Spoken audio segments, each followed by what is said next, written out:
Hello everybody, my name is John Johnson, and today I'm here to answer one simple question, and I'm going to be doing it using philosophy. What is good and what is bad?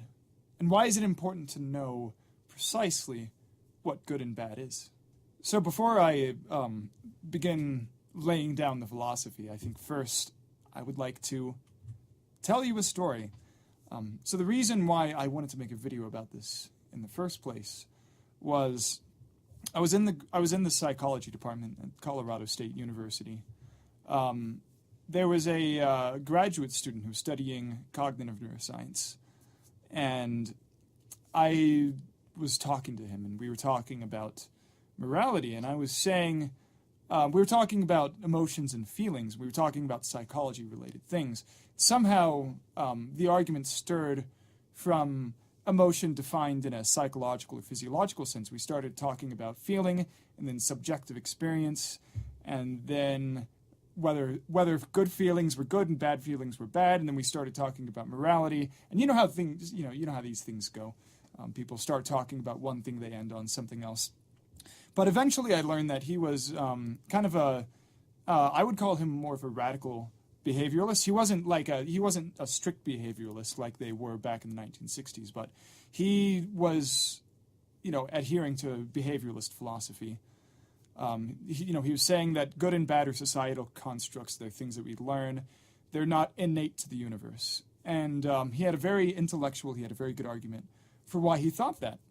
But when I kept on talking to him, it kind of dawned on me that we didn't really agree on what good and bad was. We didn't agree on the fundamental definition of good and bad. And that's why I think it's important that I talk to you guys about this. And so, we'll start with dictionary definitions. According to Webster Dictionary, I have what's in the dictionary on this slide right here. So, something is good if it's virtuous, if it's right, if it's commendable. And if you're a virtuous, right, commendable person, then you would be a good person. And you would behave with good conduct. Another definition would be you're kind, benevolent, and if you're kind and benevolent, then you could say that you have good intentions. And this seems like a very this actually seems like a good definition to me, at least as far as language is concerned. But I'm just going to read off the slide. If you go down the rabbit hole, these words like good, virtue, moral, and ethic. The way Webster defines these kind of more philosophical words, eventually they become very circular. And one example of this is that Webster defined morality as, well, morality is kind of what's ethical. And then when you look up the definition of ethical, ethical is what's good, good is what's moral, moral is what's ethical, etc. And so therefore, dictionary, I have a little bit of a stutter. You'll have to be patient with me. Sometimes I have a stutter. That time it wasn't that bad. But dictionary definitions are not very satisfying. And then another argument that I sometimes hear is that, well, people are born knowing what good and bad is. Why do we have to teach this? Can't people, if someone is a bad person, you'll know it from the get-go. You'll know it from, they'll be a bad child. They'll grow up into a bad adult. There's a little bit of validity in that. People with conduct disorders, children, if it's not treated, oftentimes develop sociopathy or psychopathy as adults. But this is the entire premise of this argument is that we know what good and bad is when we're children. Unfortunately, we don't really know. We have intuitions about rightness or wrongness. And these intuitions, these common sense feelings, are mistaken for knowing. And so, how do we actually know what good and bad is? How do we know what right and wrong is? So whatever definition we land on, how are we going to know that it's true? And to do this, we're going to use just a very simple definition of knowledge. And we're going to say that knowledge is justified true belief. But I don't want to get too far into epistemology, and there are a lot of people that don't think that the justified true belief definition of knowledge is a good definition. But we're not going to get into that. We're going to kind of push that aside. This definition is good enough for now. And so our definition of good, eventually it's gonna be justifiable. We're gonna give strong evidence for our claims about what good is and what bad is. It's gonna be true, or at least we're gonna try to make it true. I can't prove that it's true. I can't prove that it's true any more than I can prove that anything is true. And once again, this is kind of an epistemological discussion that we should save for another time. Can we prove that anything's true? But anyways, and then whatever definition we land on, it has to be a belief, and inevitably it will be a belief, so that one's kind of silly. That's why I put the words duh in that line. And so we're going to define what good is using value theory. Essentially, something is good if it has value, or moral value is what I probably should have put in that slide. So something is good if it has moral value. And moral value is on a scale. It's not, so something could have a lot of moral value, and then something can have a little less moral value, or something can have negative moral value, in which case we'd say it's bad. But this is going to be our basic definition. So something is good if it has moral value. And now that begs the question, well, what is moral value? So now we've defined what good is, and we have a good definition for good, but now we need a definition for moral value. And exactly, and we're going to do that in the rest of this presentation. So technically we already have a definition of good, so if that's all you came for, then yeah. But if you want to learn more about value theory and what makes something morally valuable and therefore good, then you can stick around. To do this, we're going to start by just learning two words within the English language, intrinsic and extrinsic. Intrinsic means belonging to the essential nature or constitution of a thing. Extrinsic means or originating from or on the outside. From these we have intrinsic value and extrinsic value. We'll start with extrinsic value. So something is extrinsically valuable if and only if it is valuable only because it is instrumental in achieving that which is intrinsically valuable. A simpler way of stating this is that something is extrinsically valuable only if it helps you get something else. So, now we have intrinsic value. So something is intrinsically valuable if and only if its value is derived from itself. And this is a kind of a weird sentence. It's kind of wonky, because it sounds really circular. Basically, all it means is that it defines what value is. So something that's intrinsically valuable is valuable by definition. So, for example, if you think pleasure is intrinsically valuable, then you might say that, the definition of value is that it either is pleasure or helps you get pleasure. So, and there's other, we're going to go over multiple theories of intrinsic value: pleasure, knowledge, states of affairs, etc. So, the reason I put this in here. The graduate student that I was talking about earlier, I told him about intrinsic and extrinsic value, and the first thing that he said was, it didn't exist. Now, what does it mean if this doesn't exist? If there's no intrinsic value, then there is no good, because nothing can be valuable. There's also no morality, because nothing can be good or bad. And if there's no morality, then there couldn't be anything that would be wrong. So if you thought that torturing babies for pleasure was something that you would enjoy doing, God forbid, yeah, it wouldn't be wrong if there was no intrinsic value. If there was nothing that was intrinsically valuable, that wouldn't be wrong. So I'm very biased because I want to live in a world where there's intrinsic value. And thankfully, there's actually a pretty good argument for why this thing exists in the world, why there is such a thing as intrinsic value.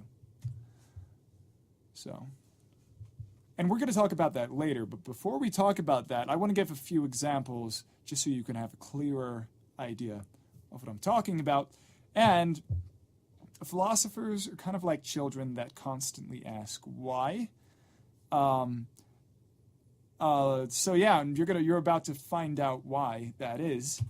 So our initial proposition is that money is, at least sometimes, extrinsically valuable. Well, why? I mean, why is money valuable? Well, money is valuable because money buys us food, and it's food that's valuable. But why is food valuable? Because food keeps us alive. And why is being alive valuable? Why is that even valuable? Because, without life, we would no longer be able to have any experiences. And not all experiences are good experiences, but there's enough good experiences to make it all worthwhile, But what is it about positive subjective experiences that are valuable? And that is a hard question to answer. And we've reached a dead end. So because we've reached a dead end, we can say that positive subjective experiences are what is intrinsically valuable. So we've reached a dead end, but we still have to answer the question. Even though it's really hard, we still have to answer it. Why are good feelings good? Because if we don't answer it, then we don't know it's true. Remember that knowledge is justified true belief. Well, if we believe that good feelings are good, but we can't justify it, we don't know it's true, period. So let's try to justify it. But to do that, we have to clear up two misconceptions. The first misconception is that when I talk about this thing called positive subjective experience, I'm not talking about pleasure. Some philosophers would. Sometimes, especially in like classical literature, when philosophers talk about pleasure, they're talking about all positive subjective experience, but I'm not.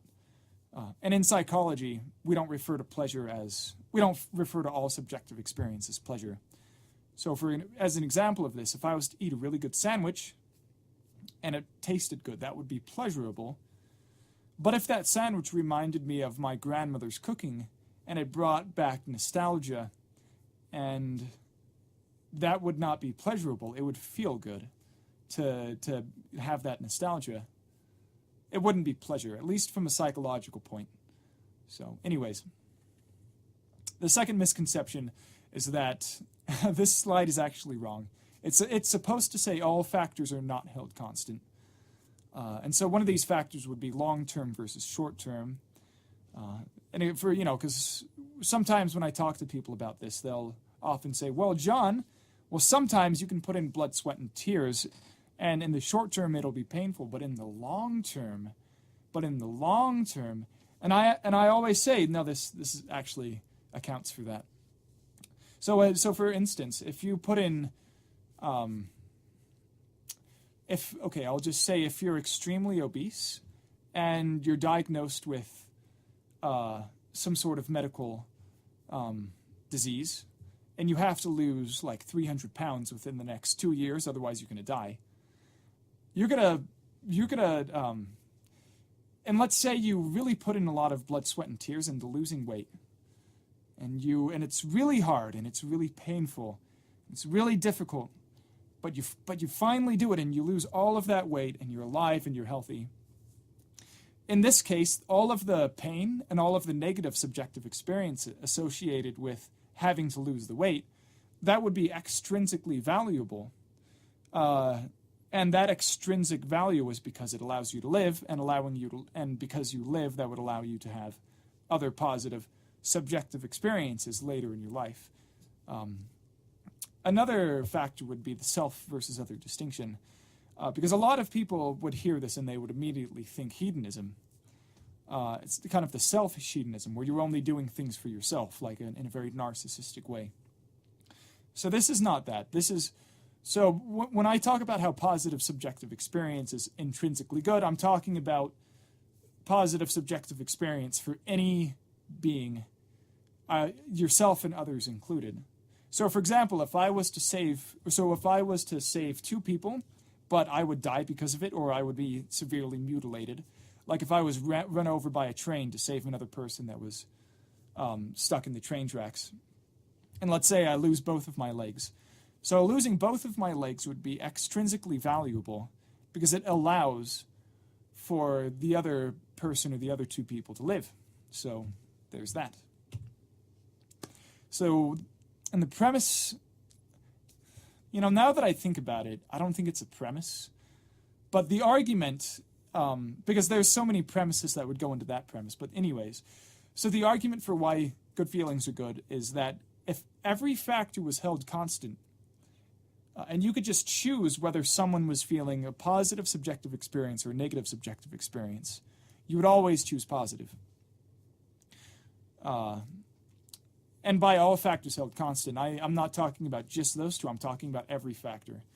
So if for example, if I could either choose, or if you could either choose, or if someone who you loved, or someone that you don't know, if you could just flip a switch and then have them feel something good, and then there'd be no negative consequences to doing that. So it wouldn't change anything else. So you just flip the switch, they'd feel good for a little bit, and nothing else would happen. I would flip that switch. I would always flip that switch, and I would say that it would be morally good to do so.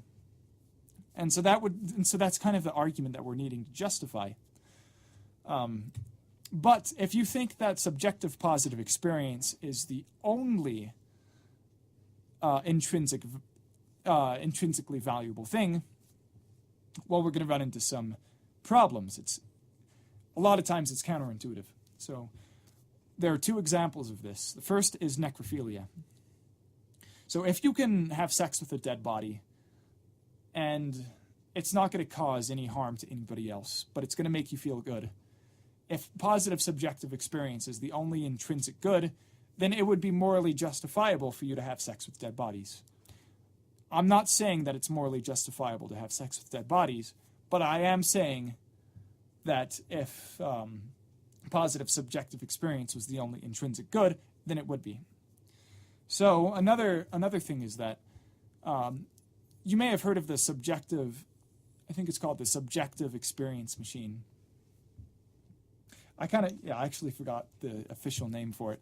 But basically, if you could choose to be put in this device and live kind of a fake life where you become my microphone. Okay.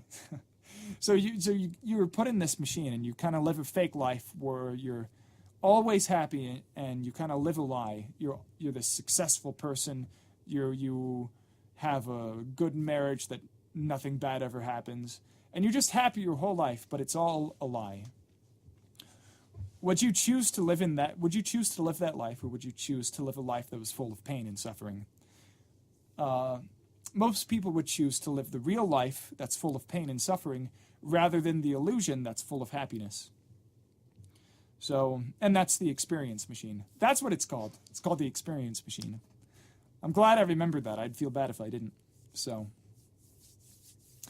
but on the flip side, if positive subjective experience was the only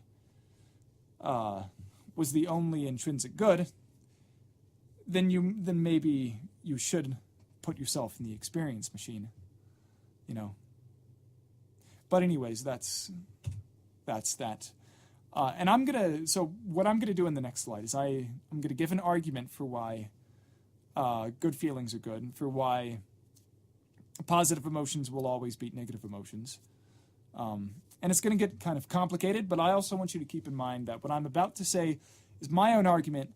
And so for the next slide, because everything I've said so far kind of represents the consensus in philosophy, like I'm not saying anything original, but this next slide will be a lot more contentious, and so you don't have to and so I don't want to give I don't want to say that I represent philosophy for the next slide, and so it's just something to keep in mind. So for this slide, I'm going to be wearing a hat, and there's no reason for me to wear a hat other than I ran out of time while I was filming this, and I had to stop it, and I had to go to class, and now it's 10 p.m., and I'm going to finish filming this anyways, but my hair is all messed up, and so I'm going to be wearing a hat. So, why are good feelings morally good? And this is kind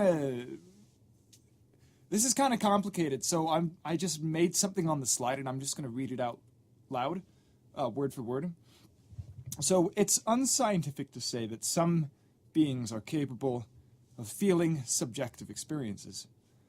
And the reason for this is because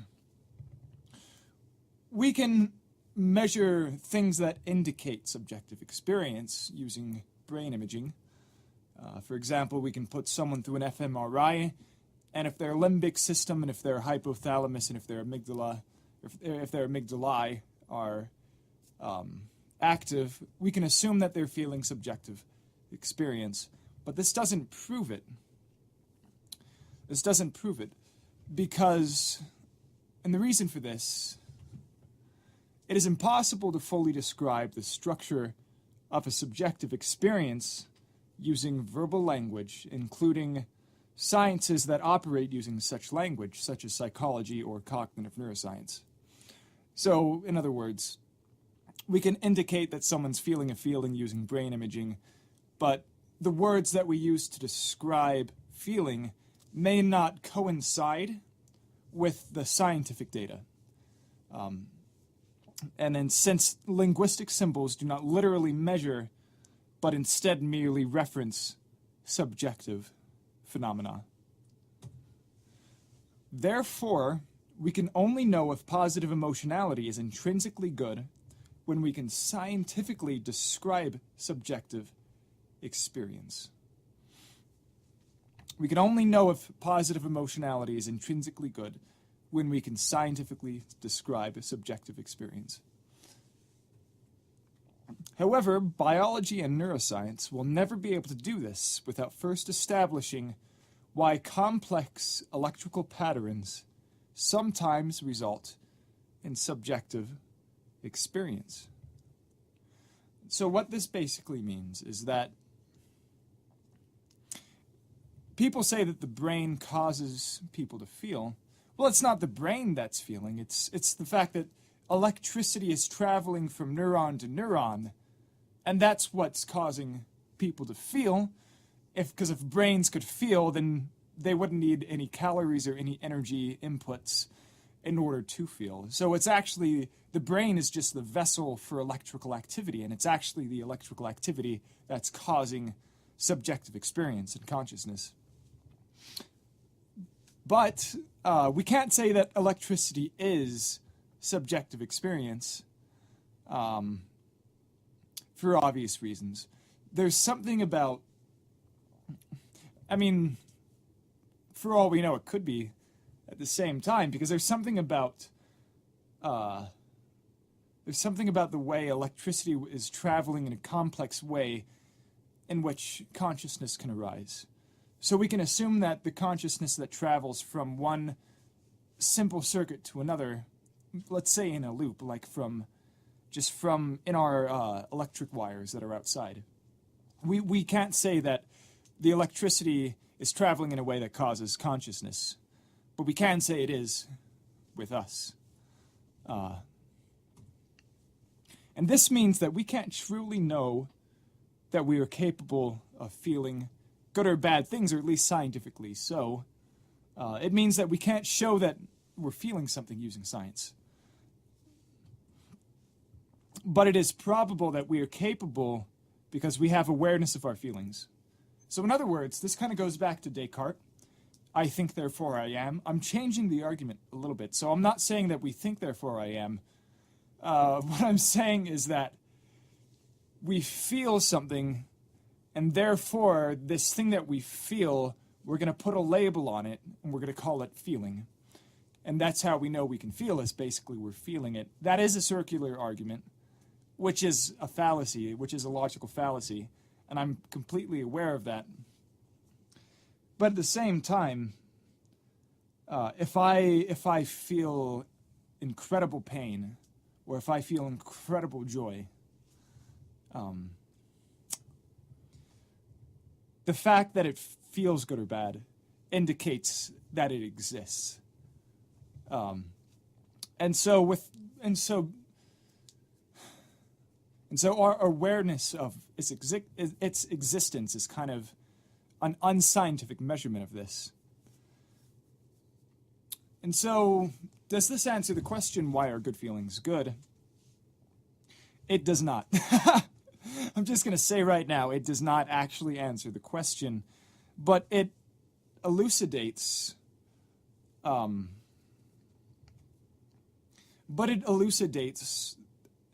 just how difficult it is to actually show subjective experience. So in other words, because I know that I can feel, and because I know that what I'm feeling is good, and because I know that good feelings are preferable to bad feelings, at least for me, I can assume that it's true for any other conscious being that exists. And that is the premise in which we derive all of morality from. It's the premise that we must accept as true, at least for non-religious people. We're going to talk about religious arguments in a bit, but it's the premise that we have to accept as true for there to be any morality at all, period. And so with that said, let's move on to the next slide. So for the last 15 minutes or so, I've been talking about positive emotionality as being intrinsically good, but there could be other things that could also be intrinsically good. So first of all, pluralism. This is the belief that there can be more than one thing that's intrinsically good. Pluralism can run into problems. For example, if two things are intrinsically good, which one is more good than the other? And there's also monoism, the belief that there can be only one thing that's intrinsically good. And, some people would prefer that because it is simpler. Everything kind of boils down to one single point. So, some people think life itself is intrinsically good. You may have heard of this. This is sometimes referred to as the sanctity of life. This is also extremely dubious that life itself could be intrinsically good. Because first of all, it's contentious what life even is. So we know what life is on a biological level. If something has homeostasis, if it has structure and organization, if it adapts to its environment, if it can reproduce, all of these. I think there's 3 others. I think there's 7 in total. But if life is defined in that way, then there doesn't seem to be much reason why life would be intrinsically good. Because, the virus that kills you would have value, at least. And so, or like the bacteria that exists in the ocean that just kind of reproduces from photosynthesis. Nothing eats it. It doesn't eat anything else. It just kind of exists. It doesn't have much of an impact on the ecosystem. And these bacteria would have intrinsic value. So they would have some sort of worth. And so maybe 1 trillion of these bacteria, if we did the math, maybe 1 trillion of these bacteria would be worth 1 human life. And that's just it's pretty ridiculous. Maybe it would be worth 1 human life, but maybe the only reason for that would be because the bacteria would be absorbing carbon monoxide or dioxide. Crap, I forgot the difference. I think it's dioxide. The bacteria would be absorbing carbon dioxide from the atmosphere and putting out oxygen. Actually, it would be more than 1 trillion. It would be like a trillion. I think I've driven this point to the ground, so I'm going to stop talking. Knowledge could also be intrinsically valuable.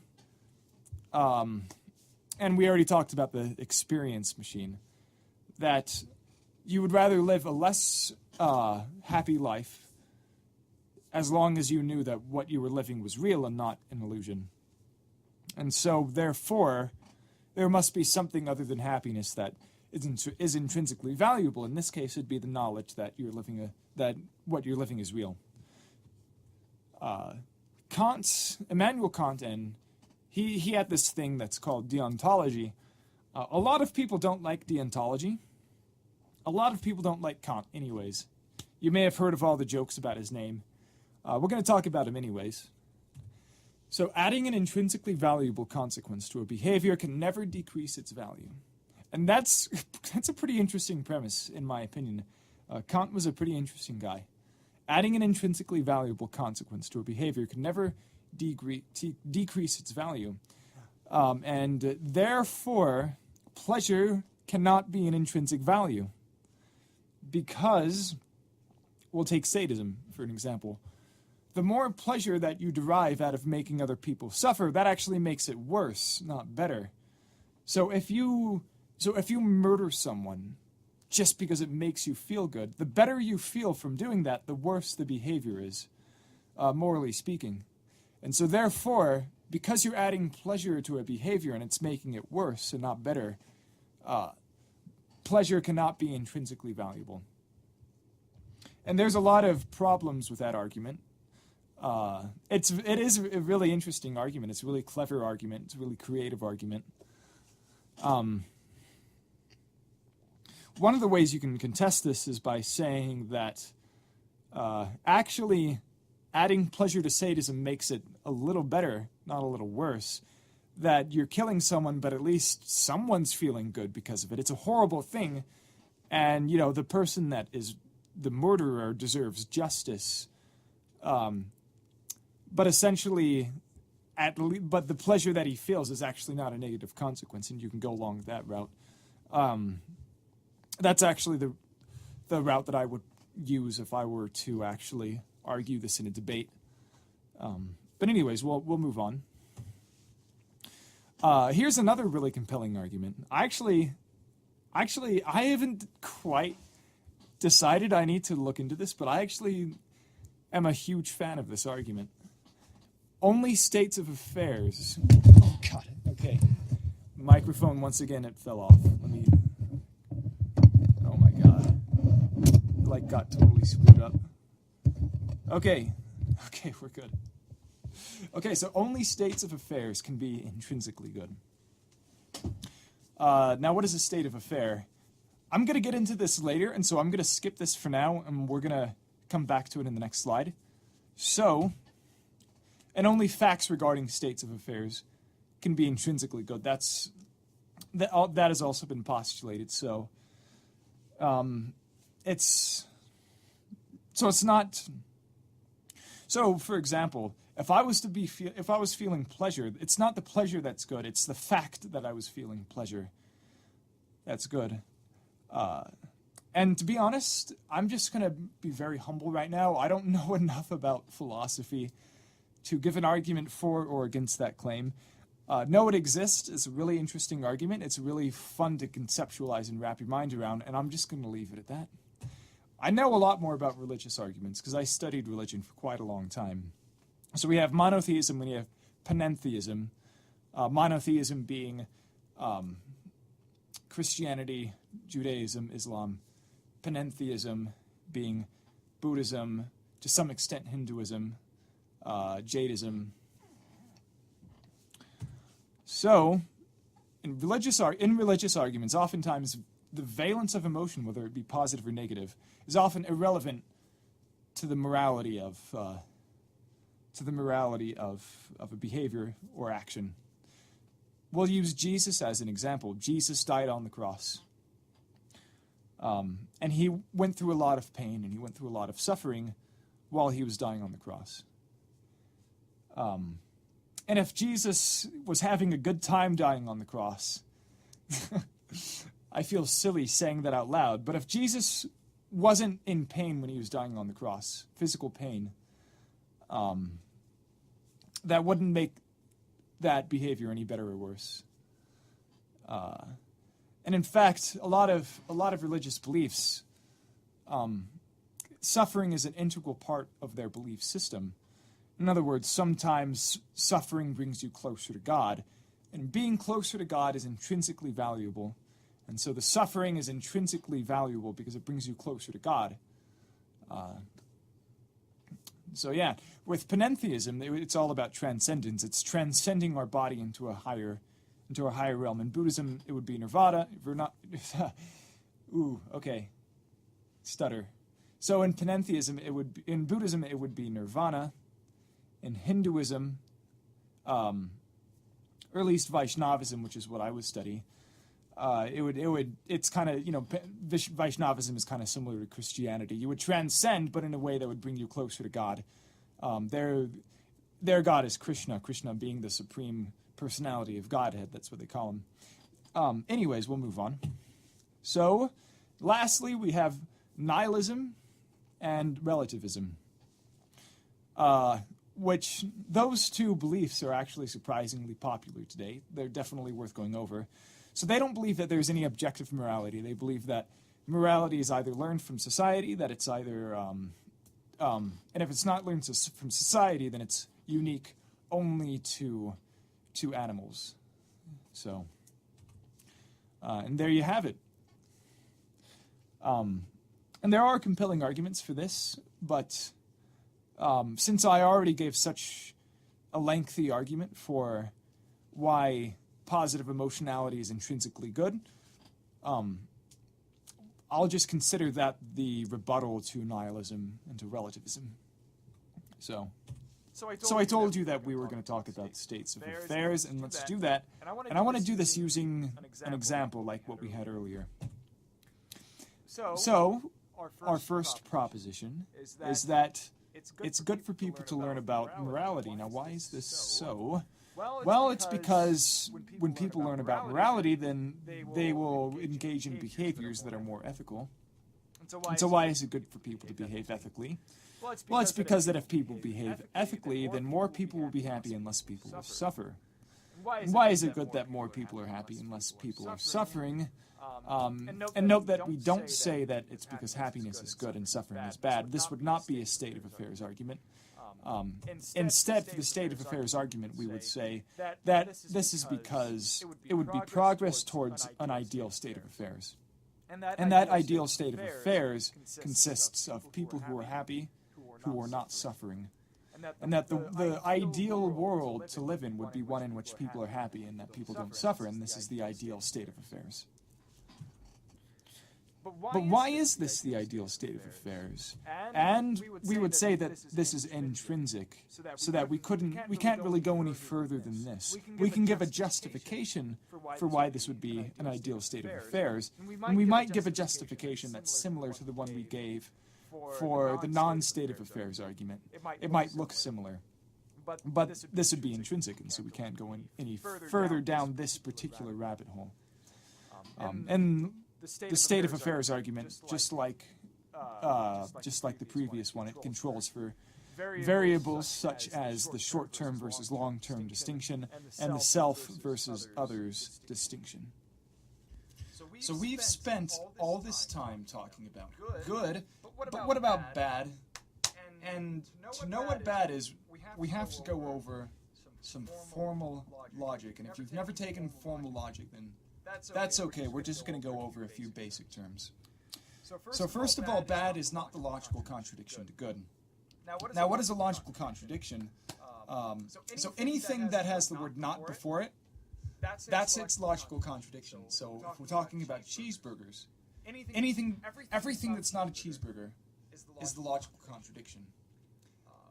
But that doesn't mean that I'm the logical contradiction to a cheeseburger. All that would mean that me plus everything that's not a cheeseburger, all of that together, that huge class of objects, that's not cheeseburger, and that would be the logical contradiction to cheeseburger. This is a part of categorical logic. So the logical contradiction to good would be not good, and something that is not good might also just be neutral. And so anything that's not good is either neutral or bad. And so the combination of things that are... So everything that's neutral and everything that's bad, that huge class of objects, that would be the logical contradiction of good, because anything that's neutral or bad would be not good. So what the relationship between good and bad would be a contrary relationship, which means they're logical contraries. What does this mean? If you know that something is good, then you also know that it's not bad. And if you know that something is bad, then you also know that it's not good. So what does it mean to... So part of what it means to be a logical contrary is that if you know the status of one class of objects, then you automatically know the status of the other class of objects. However, if you know that something is not bad, then you don't know if it's good. And likewise, if you know that something is not good, then you don't know that it's bad. So if you know that the logical contrary to a class of objects, sorry, let me rephrase that. So if you know the status of a logical contrary to a class of objects, you can't say anything about its contraries class. Now that I'm saying this out loud, it kind of sounds kind of convoluted and complicated, but basically you can kind of get the gist of what this is by looking at those 4 bullet points. So, and what about intrinsic bad? So we kind of talked about what intrinsic good is, but what about intrinsic bad? So something is intrinsically bad if its adherence is derived from itself. So in the previous definition we said something is intrinsically good if its value is derived from itself. But this time we're talking about abhorrence, and so something that's good is dependent on its value, and something is bad, which is dependent on its abhorrence. So,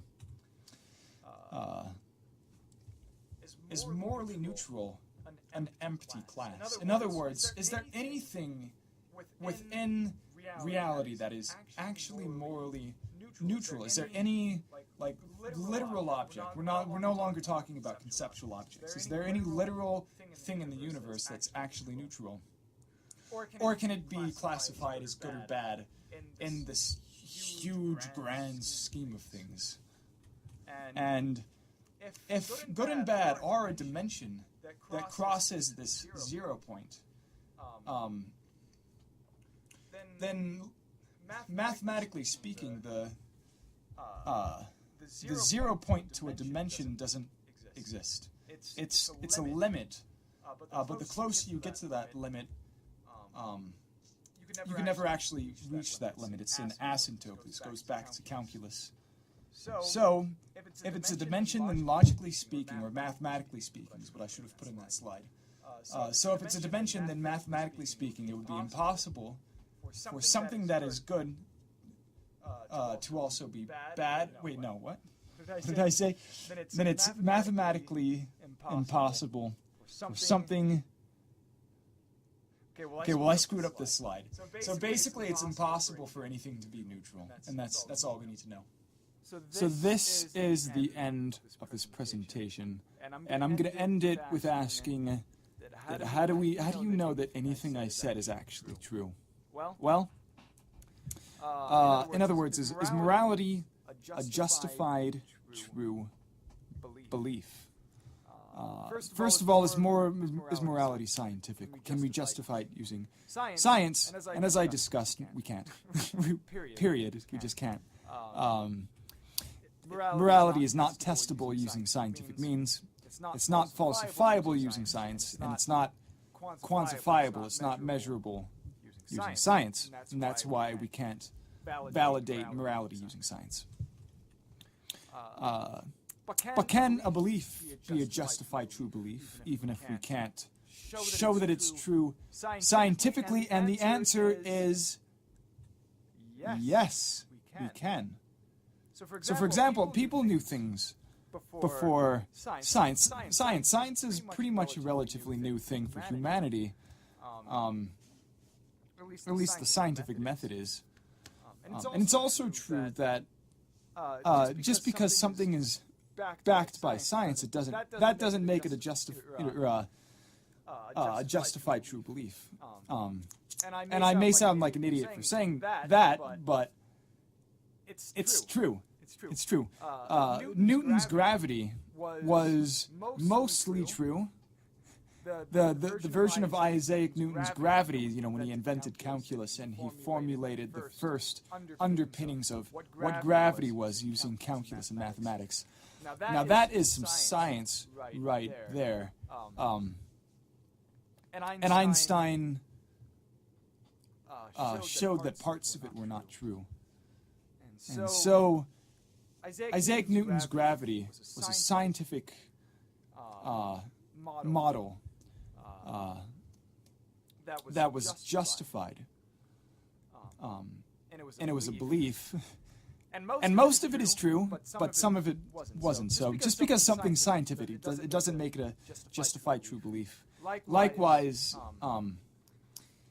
something doesn't have to be scientific for it to be a justified true belief. Like, for example, one justified true belief would be that I'm seeing something right now. Whether it be a hallucination, whether I'm actually in the experience machine right now, it doesn't matter. I'm at least conscious, and the fact that I'm conscious is a justified true belief that is not scientific. However, is morality can morality be justified without using science? To some extent, yes, it can. I kind of went over that a little bit in the previous slides.